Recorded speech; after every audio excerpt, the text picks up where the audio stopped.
Hey everyone, welcome back to the Football Plug as we take a look at the NFL Week 12 review. Starting off, we're going to look at the most exciting yet worst division in terms of a playoff race. We're going to start with the NFC East. And who thought it 6 or 7 weeks ago that going into December, the two teams leading this division would be the Washington football team and the New York Giants. Crazy stuff, right? What has been going on here, and by crazy, I mean crazy bad, right? The Eagles' offense is debatably the worst in the league right now. The Cowboys are not the same team with the injuries to Dak and the lack of defense they have. I mean, Alex Smith might be the best QB in this division right now. And the Giants look like the best team, but without Daniel Jones, who might be out for a couple weeks, who knows what's going to happen next, really. The next game I want to look at is the Titans and the Colts.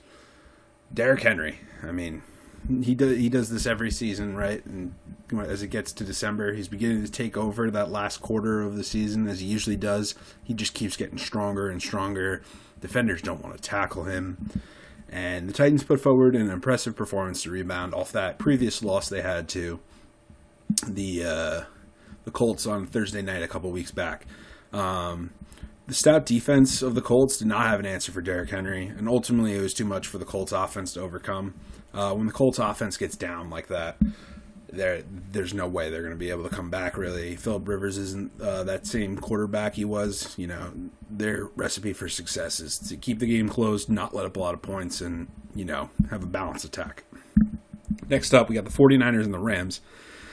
And I don't know what it is with Jared Goff, but it's definitely got to bother LA Rams fans, because one week I'll watch him and, you know, I won't expect too much from him, and he, you know, blows me out of the water. I'm like, this guy's a franchise quarterback.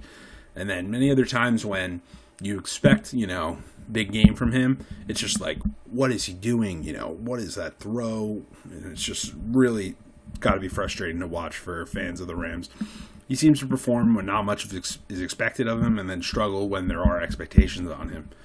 On the other side, the 49ers continue to be really impressive, despite all the injuries, despite, you know, having lack of talent out there. You know, the coaching is really shining through the fact that, you know, they scheme these guys open, you know, and to beat, you know, a team that was in first place with all the injuries they have right now is just a credit to, you know, Kyle Shanahan and his staff. You know, it'll be interesting. Maybe they can sneak in the playoffs, you know. Extra team gets in this year. You know, who knows? Next game up, Chiefs and the Bucks. And wow, just Tyreek Hill, right? What else do we have to say?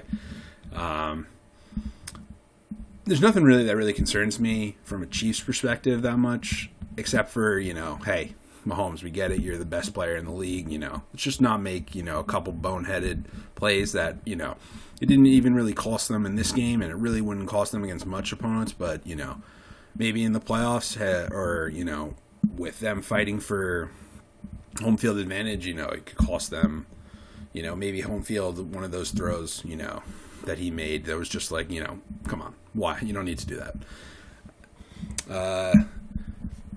Similarly, the Chiefs, you know, or, you know, let's switch over to the Bucks. The Bucks, you know, they're a solid team. They have talent all over the field. They just really haven't gotten it going together yet. I think they will get it figured out ultimately. You know, this bye is way too overdue for the Bucks. You know, if they had it earlier in the season, I think it really would have benefited them. But, you know, they'll get right on the bye, and I like them to make a run in the playoffs. Last game, Sunday night game, Bears and the Packers, and ew. The Bears, along with the Eagles and the Jets, you know, those teams are almost unwatchable.